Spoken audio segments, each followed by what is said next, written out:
I don't think people understand just how fast Saints Row went from rivaling GTA to destroying itself in record time. Here's what really killed Saints Row. Exposing the truth in Saints Row. Welcome to Cyber Truths, where we ask, how did Saints Row go from glorious chaos to a reboot nobody wanted? Picture it. Late 2000s. You're a force of nature in Stillwater, spraying sewage, wielding rocket launchers, and causing mayhem for fun. Saints Row was the wild, hilarious alternative to Grand Theft Auto, embracing absurdity, not realism. Saints Row 2 and the third were masterpieces of mayhem, giving players a sandbox of pure, unfiltered fun. The series thrived on edgy humor, unforgettable characters, and a promise of anarchic freedom. But then, everything changed. Fast forward to 2022.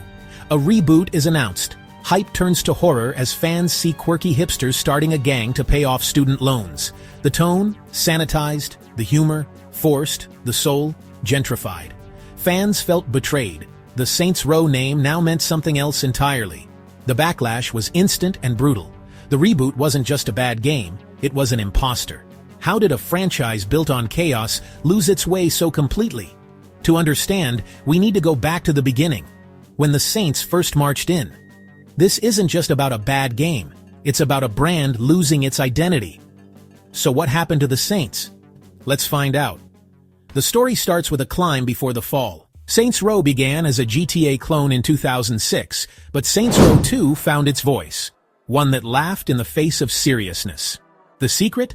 Prioritizing player fun over realism, doubling down on customization and absurdity. The third perfected this formula, robbing banks in giant masks, skydiving shootouts, and endless player freedom. The games let you be anyone, do anything, and break every rule. It wasn't just wacky for wackiness' sake. It was about empowering players to create chaos. Saints Row became the anti-GTA, a court jester stealing the show. Fans loved it because it respected one rule: fun comes first. The series carved out a unique niche, thriving on bold, hilarious gameplay. But as the Saints soared, the seeds of their downfall were quietly being planted. The higher you climb, the harder you fall. And the Saints were about to fall hard. After Saints Row, the third success, the pressure to escalate was immense. Instead of mocking trends, Saints Row started chasing them. Superheroes, sci-fi, and aliens crept in. Enter the Dominatrix DLC introduced superpowers and alien invasions, shifting the series away from its roots. The core fantasy, being a charismatic gang leader, was replaced by superhero antics. The series lost its anchor, drifting into genre confusion. Saints Row's identity crisis began. Was it still a satire of crime games, or just another wacky sandbox? Chasing escalation for its own sake, the franchise started to lose focus. The Saints, once trendsetters, were now trend chasers. The cracks in the Purple Empire were spreading, and the next game would push things even further from home. The Saints were about to leave Earth, literally. Saints Row 4 split the fanbase. Suddenly, you're the president, abducted by aliens, with superpowers in a digital world. For some, it was a blast, a superhero sandbox with no limits. But for many, it was the breaking point. The gangster fantasy was gone, replaced by sci-fi chaos. Cars became pointless when you could fly. Gang warfare was replaced by fighting aliens. Saints Row 4 felt like a stretched-out DLC, not a true sequel. The series' identity was lost. Was it satire, superhero parody, or something else? Fans were divided, and the franchise was creatively cornered. Escalation had reached its limit.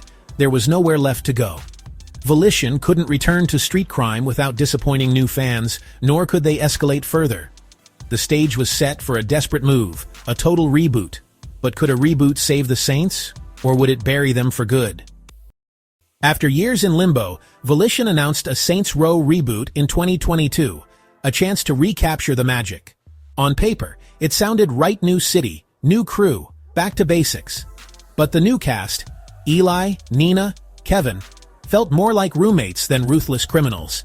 The edgy satire was gone, replaced by awkward, sanitized humor and startup jokes. Fans recoiled, and Volition's defensive response only made things worse. The community felt ignored and insulted, not heard. When the game launched, it was buggy, bland, and repetitive. a shadow of its former self. The reboot tried to please everyone, and ended up pleasing no one. The Saints of Santo Ileso weren't a reboot. They were a pale imitation. The franchise's identity crisis was complete. The Saints had lost their soul. The Saints Row reboot's release was a disaster.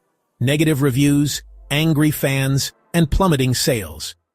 Embracer Group admitted the game failed to resonate and missed financial targets. The Saints Row name, once synonymous with fun, now meant creative bankruptcy. The fallout was swift. In August 2023, Volition was shut down after 30 years. The failure of the reboot was a major factor in the studio's closure. The creators of Saints Row and Red Faction were gone, erased by one catastrophic misstep. The Saints were dead, and they took their creators with them. Volition's legacy was boldness, weirdness, and fun. But also a warning. In gaming, one bad bet can erase decades of history. The end of Volition was the end of an era.